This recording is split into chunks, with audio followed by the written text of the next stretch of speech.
Shalom, giving all praises, honor, and glorification to Yahweh, Bahashem Yahweh Shai, Bahashem Chakudash, double honors to the apostles, bishops, and elders of Great Millstone who rule well, and shalom to the elect. So, through the spirit and power of Yahweh Shemel Shai, we're going to go through a couple articles written in this book, which is titled 100 Years of Lynchings by Ralph Ginsburg, right? And so this book is it's articles written by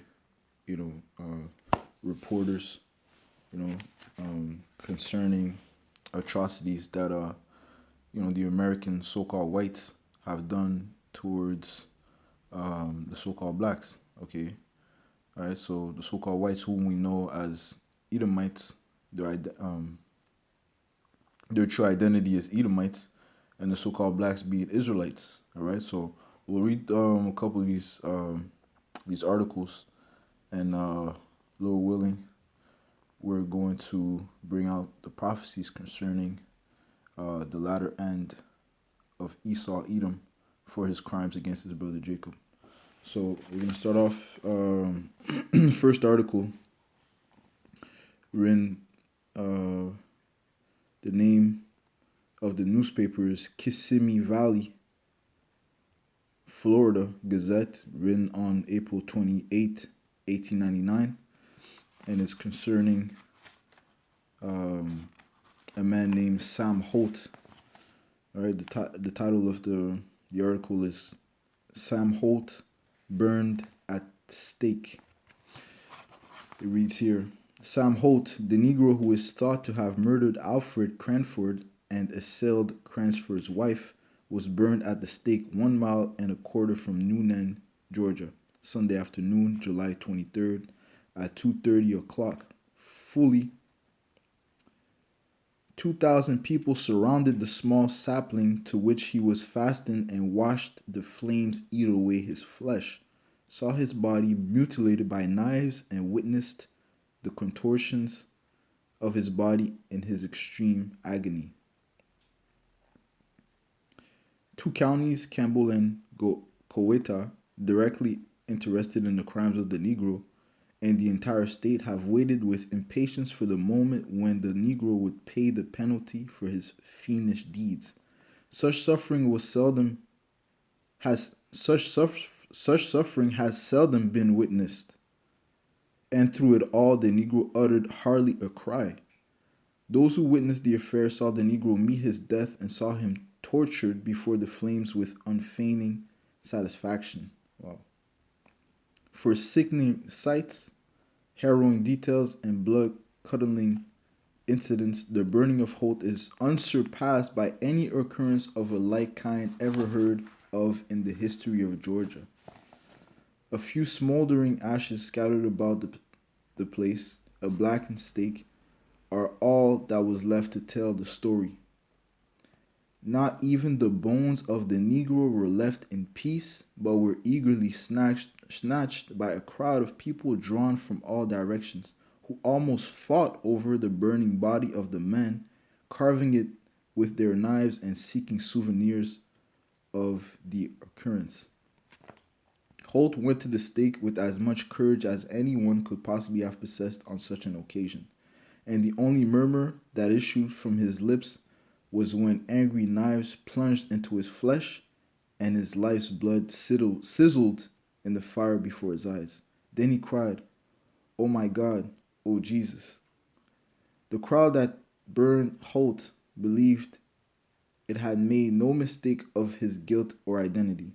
After the first flames licked at his feet, he was temporarily removed from the sapling, at which time he is said to have admitted his guilt. One of the strangest features of the entire affair is the part played in the execution by a northern man. This man, whose name would not be divulged by those who knew him, announced that he was from the north, while he calmly saturated Holt's clothing with kerosene oil. Mrs. Cranford, the rape victim, was not permitted to identify the Negro. She is ill, and it was thought the shock would be too great for her. The crowd was satisfied with the identification of Holt by Mrs. Cranford's mother, who did not, however, actually see Holt commit the crime. Masks played no part of the lynching. There was no secrecy, no effort to prevent anyone seeing who lightened the fire, who cut off the ears, or who took the head. On the trunk of a tree nearby was pinned the following placard: "We must protect our Southern women."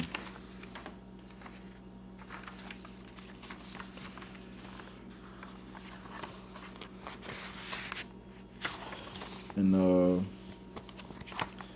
going to read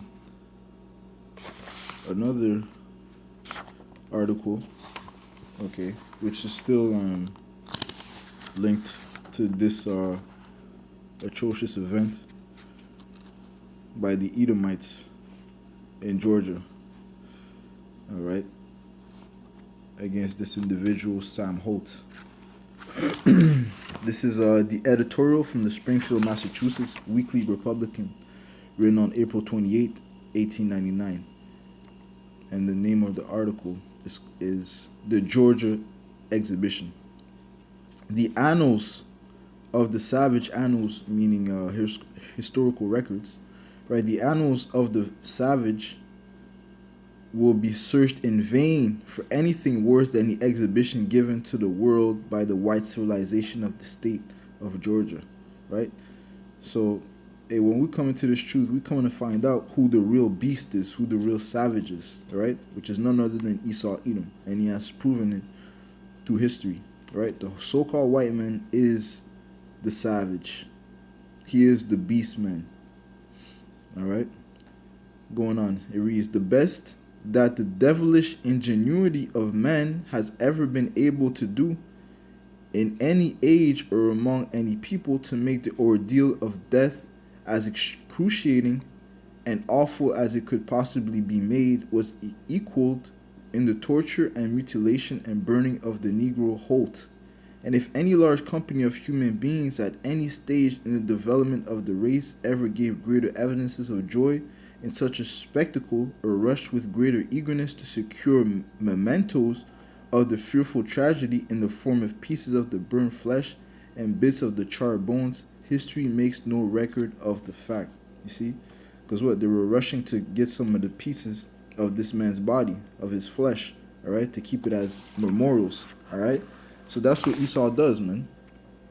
All right? That's why the scriptures tell you that his soul, which is lifted up, is not upright in him, all right? Because he delights in blood. That's why he's known as the bloody man. He delights in blood shedding. He delights in torture, in killing, all right? When we go into the book of Genesis, the 27th chapter, it tells you that the blessing was given to Esau, it was the sword, all right? And what did he do? Well, he chased his brother with the sword, okay? And that's what he delights in, all right? That's his sole purpose, really. That's what he was programmed for, man, to really go after Jacob, all right? Chase his brother with the sword, all right? So it tells you that nowhere in history, in the history of Georgia, have they heard of such things, man. Going on, it says, "The nation and the whole civilized world must stand aghast at the revelation. A civilized community numbering thousands at the drop of a hat throws off the restraints and effects of many centuries of progress and stands forth in the naked savagery of the primitive man." Really, it's talking about Edom, all right? Because he is the uncivilized. He is the savage. He is the one that needs to be put in cage. That's why he will go into slavery for 1,000 years. That's pertaining to the book of Obadiah, okay, and the book of Revelation, the 20th chapter, where all these nations will be under the rule.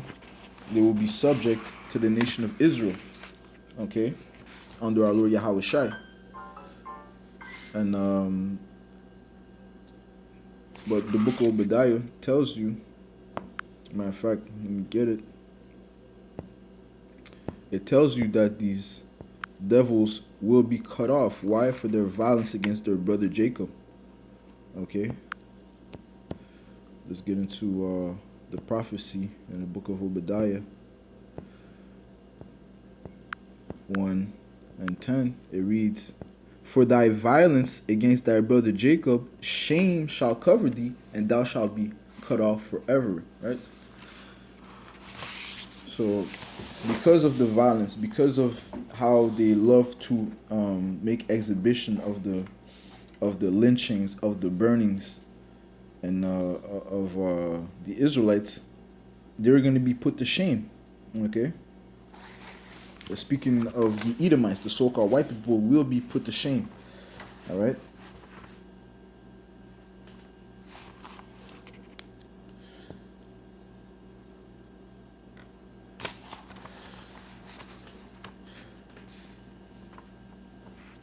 Going on, it says, I'm going to read that again. A civilized community numbering thousands at the drop of a hat throws off the restraints and effects of many centuries of progress and stands forth in the naked savagery of the primitive man.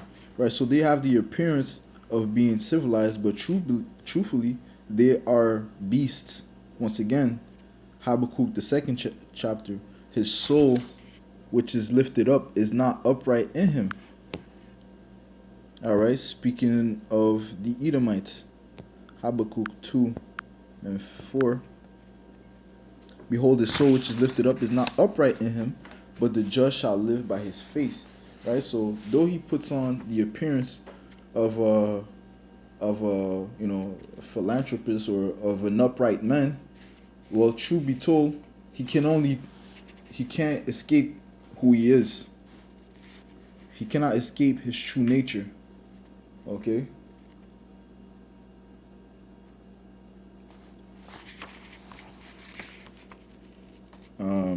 Which makes me think of the book of Isaiah. I believe it's chapter 30. You know what? Let me just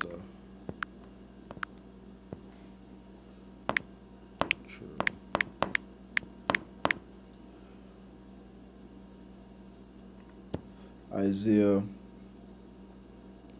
chapter 30 and verse 5. The vile person shall be no more called liberal, nor the churl said to be bountiful. All right, because once again he presents himself as an upright man and a liberal man, but truth be told, he is the vile man, referring to the book of Job. It says that he is viler than the earth. All right, speaking of Esau, Edom, the wicked. All right, how do we know it's the wicked? Malachi 1 and 4 tells you that he is the border of wickedness, man. Verse 6, for the vile person will speak violently, and his heart will work iniquity. His mind will work iniquity. Okay? All right? For because that's all he can produce, man. Okay? That's all he can do. Just work his mind working iniquity. Is constantly thinking of wickedness. To practice hypocrisy, right? Playing the hypocrite. Okay? Playing the good man, all right, the hero, but in actuality, he's the devil. And to utter error against the Lord, all right? His sacrifices are not acceptable, okay? He blasphemes the name of the Lord, all right? He goes against the law, statutes, and commandments of Yahweh Hashem Yahushai. Why? Because that's what he was set up to do. That's what his mind was programmed to do, man. To make empty the soul of the hungry, and he will cause the drink of the thirsty to fail. All right? And this is all facts, man. Okay? All right? Because Esau, even when you go into the food that they produce, all right, it's filled with GMOs. Okay? It's filled with poison. Okay? And he's causing the drink of the thirsty to fail, right? Even going into the air you breathe, right? The lead found in the water, all sorts of poison. Verse 7, the instruments also of the churl are evil. He devises wicked devices to destroy the poor with lying words, even when the needy speaketh right. All right? That's why in the book of Amos, it tells you that for 3 transgressions of Edom, and for 4, the Lord will not turn away the punishment thereof, man. All right. It says, because he did pursue his brother with the sword, and did cast off all pity, and his anger did tear perpetually, and he kept his wrath forever. All right. And the scriptures tell you not to hate thy neighbor, man. Okay. But guess what? Esau has not showed love unto his neighbor, Israel. Okay. Esau, Edom, has not showed love unto his brother Jacob, Israel. Okay, but he kept his wrath forever. I mean, he showed no mercy. Okay. Well, going back to the article, it reads, men and women cheer and express feelings of triumph and joy as the victim is hurried on the stake to make a Sunday holiday in one of the most orthodox religious communities in the United States. You see, so they would present themselves as probably Christians, Orthodox religious communities, Orthodox religious community. Okay, and guess what do? Well, they lynch Jacob, they cut off his members, and they keep it as memorials, man, as a sign of triumph. What kind of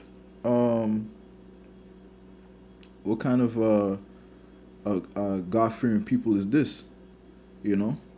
Once again, the churl will work hypocrisy, man.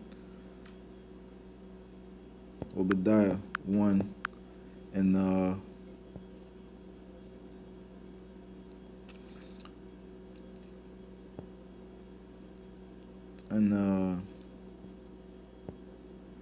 right, and this is it's like a repetition of things that they did in the past. Okay, now see, right now we're reading in 1899. This was written in 1899, but in the time of when they took down the temple in 70 AD, they rejoiced at the triumphing, at the taking down of Jerusalem. Because that's the battle that goes back to the battle in the womb, right? Jacob against Esau, right? And it says 2 nations shall be separated from thy bowels. Okay, and these 2 nations were never meant to be together. Okay, but this is Obadiah 1 and verse 12. But thou shouldst not have looked on the day of thy brother in the day that he became a stranger, neither shouldst thou have rejoiced over the children of Judah in the day of their destruction, neither shouldst thou have spoken proudly in the day of distress. Right? So same thing they were doing in 1899, the same thing they were doing in 70 AD, right? Rejoicing at our destruction, okay? Rejoicing at our distress, our downfall. Okay. Yet they portray themselves as Christians, God-fearing people. Going on in the article, it says they cut off his ears, his fingers, and other members of the body, and strip him and pour oil upon him, while the spectators crowd desperately for positions of advantage in the great work of torture and death. All right, that's where they're at home, man. That's where they feel most comfortable, man. When they see bloodshed. Okay. As the flames rise about the victim, the people watch the quiverings of the flesh and the writhings of the frame, and shout back descriptions to the jostling, cheering hundreds on the outskirts of the ring. The Negro raises a cry of agony that can be heard far away, and in a supreme effort loosens the upper part of his body from the chain which binds it to the tree. The fire is deadened while he is being chained back, and the awful agony prolonged to the evident relish of the spectators. Then more oil and fire and death at last comes to the man's release. Meantime, the news has spread of what is going on, and hundreds leave Atlanta and other places by special train to see the fun. Right, so more Edomites came to rejoice at the downfall of at the lynching or the torture of uh, this man Sam Holt. There is a rush upon what is left of the body, and spectators cut off bits of the flesh. The liver and the bones are as precious souvenirs of the day. All right, so that's after they leave church, they go celebrate by cutting off the men of the limbs of Israelite men. Okay, and then they eat their supper. All right, and then talk about the fun that just happened. You see, that's what these Edomites delight in, man. So who's the real savage? Okay, the mob is not only fairly started on the hunt for vengeance and amusement. The victim in the midst of the torture gives the name of one alleged to be implicated in his crime. It may have been the suggestion of truth, or it may have been the false prompting of a desperate desire to save himself. Quite likely the latter. But the mob sets off after the Negro Strickland. He is seized in the dead of night. His white employer says he believes the man is innocent, no matter the appetite for blood is up. You see that? That's why the scriptures tell you, deliver me from the bloody man and the violent man. No matter the appetite for blood is up and has not been satisfied. Oh, let's get back to Habakkuk. And there's another scripture that just came into mind. I believe it's in the book of, it's in the Apocrypha. But Habakkuk 2 and 5, it reads, Yet also because he transgressed by wine, right, his philosophy is a proud man, neither keepeth at home, who enlarges the desire as health, and is as death, and cannot be satisfied, but gathereth unto himself all nations, and heapeth unto him all people. Salakia. Alright, so Esau thirst for blood can never be quenched. Alright, beautiful. This is Sirach 12 and 16. An enemy speaketh sweetly with his lips, but in his heart, his mind, he imagines how to throw thee into a pit. Okay? He will weep with his eyes, but if he find opportunity, he will not be satisfied with blood. Alright, back to the article. It says, he is, no matter the appetite for blood is up and has not been satisfied. The Negro is tried,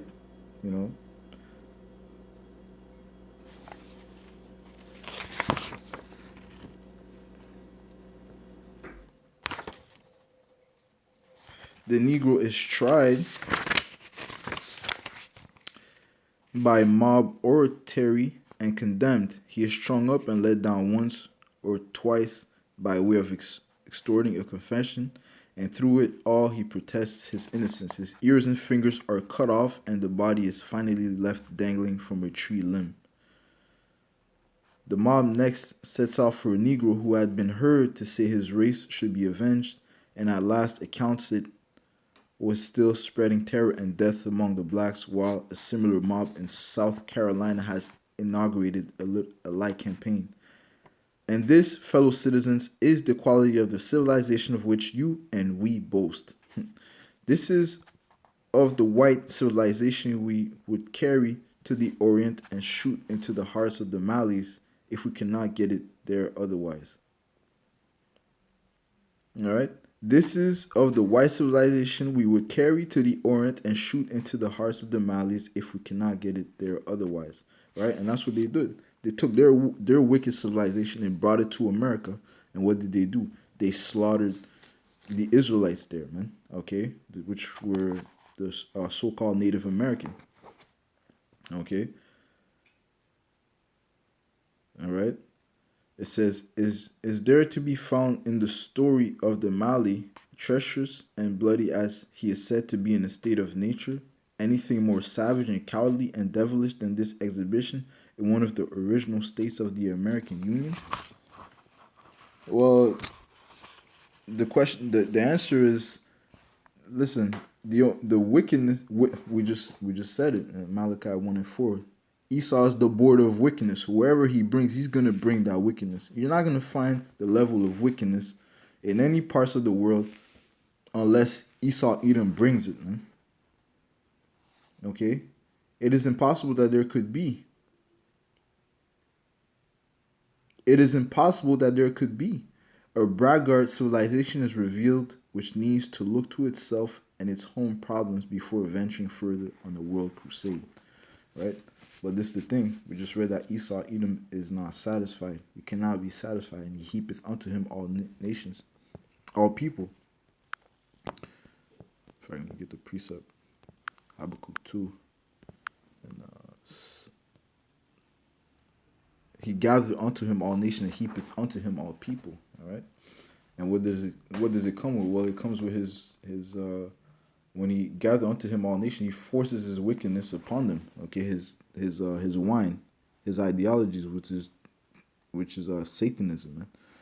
All right, now let's get into some of the prophecies concerning the demise, concerning the judgment of these Edomites. This is Revelation 13:9.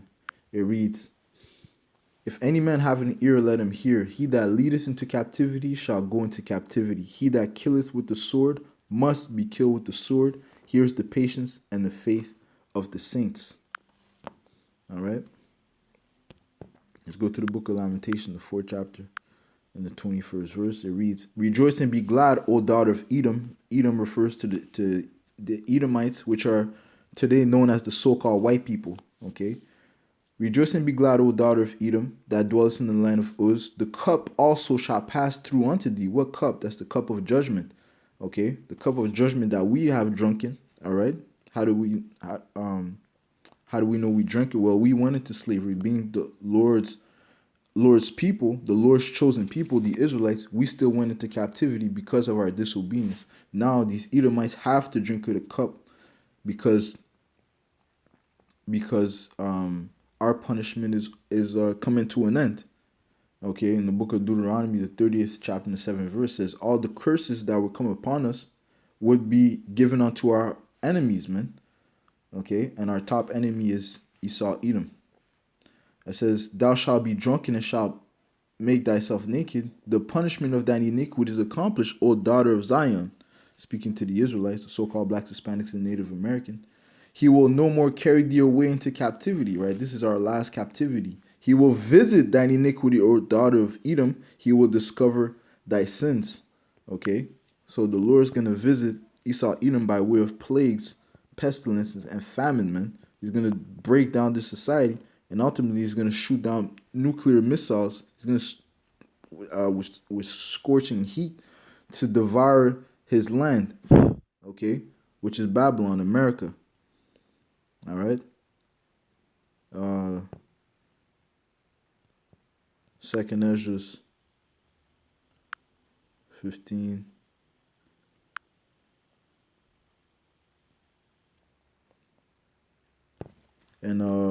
And 6. For wickedness hath exceedingly polluted the whole earth, and their hurtful works are fulfilled.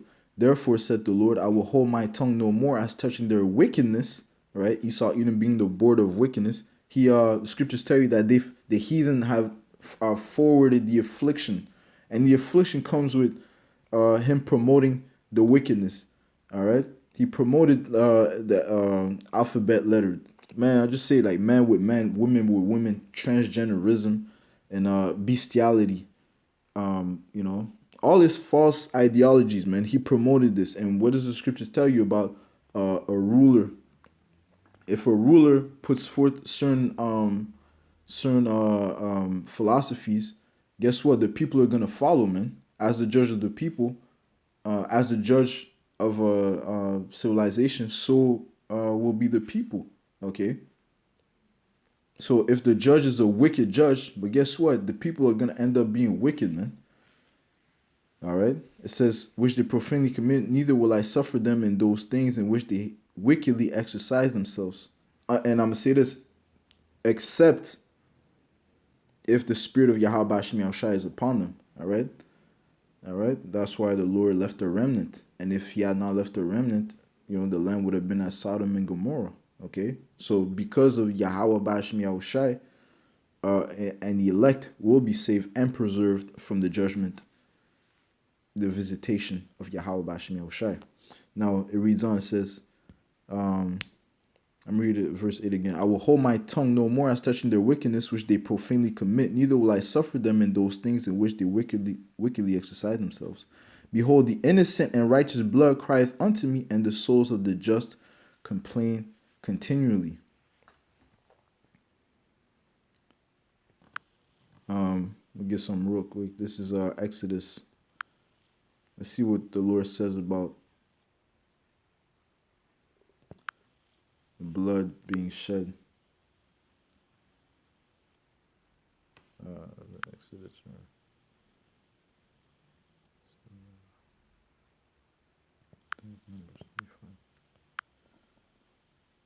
Yep. So like this is Numbers 35 and 33. So ye shall not pollute the land wherein ye are, for blood it defileth the land, and the land cannot be cleansed of the blood that is shed therein, but by the blood of him that shed it. Right. So as we read in 2nd Ezra 15, okay, that the souls of the just, being the Israelites, is crying to Yahweh Ba'ashim Yahushai, just like the blood of Abel was crying unto Yahweh Ba'ashim Yahushai, seeking for justice. All right. Well, the only way that that the land could be cleansed, okay, the only way to receive justice is by the shedding of the blood of those that shed it, meaning the Edomites' blood will be shed. Okay. Back to 2nd Ezra 15. And all right, that's why the scriptures talk about God, a troop shall overcome him, but at the end he shall overcome.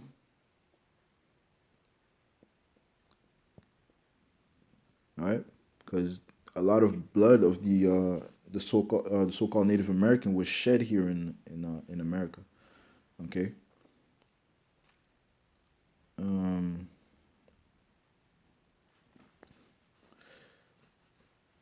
Verse 9, and therefore said the Lord, I will surely avenge them. I will surely avenge them and receive unto me all the innocent blood from among them.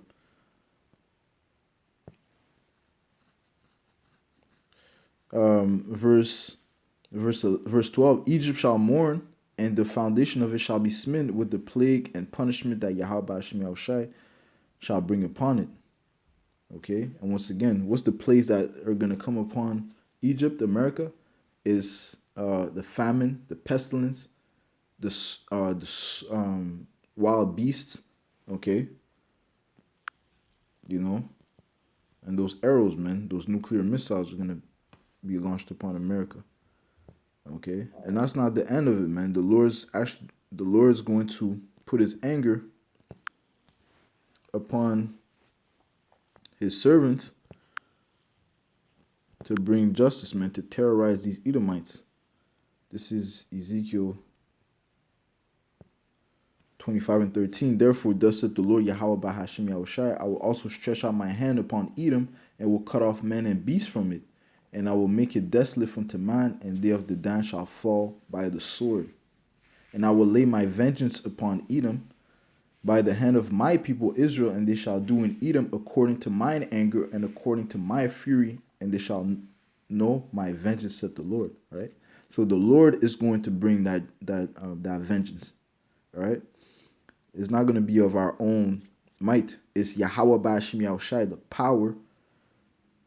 power, the King of Kings and Lord of Lords, is going to bring vengeance and visit the Edomites. That's why the scriptures tell you that wait ye upon me, said the Lord. Okay, we have to wait upon the Lord to take down this devil, man. And this devil will be taken down, man. Okay.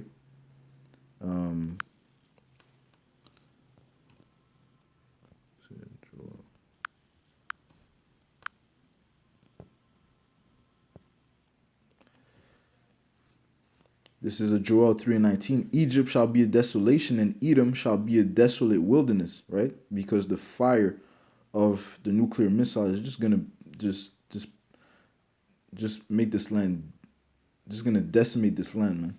Okay, turn it to a whole desert. For the violence against the children of Judah, because they have shed innocent blood in their land. But Judah shall dwell forever, and Jerusalem from generation to generation. For I will cleanse their blood that I have not cleansed, for the Lord dwelleth in Zion. Right? So the Lord will have mercy upon Judah, upon Israel. Okay?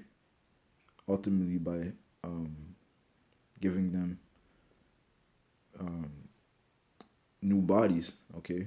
Which would consist of the Israelites, the elected, well, the Israelites receiving, having the law, statutes, and commandments inside them. Therefore, they will be forever righteous. But as for Edom, okay, he will perish forever. Okay. Obadiah 1 and 18. I'm going to finish with that. It says, and the house of Jacob shall be a fire, and the house of Joseph a flame, right? And the house of Esau for stubble, and they shall kindle in them and devour them, and there shall not be any remaining of the house of Esau, for the Lord hath spoken it, right? And this is the word of the Lord, which is faithful and true, and will stand forever. All right, so we're gonna finish off with that. Lord willing, I'll come back with more articles found in this book, 100 Years of Lynchings. All right, which once again reveals the atrocities of the so-called white men against the so-called black men, okay, the Israelites.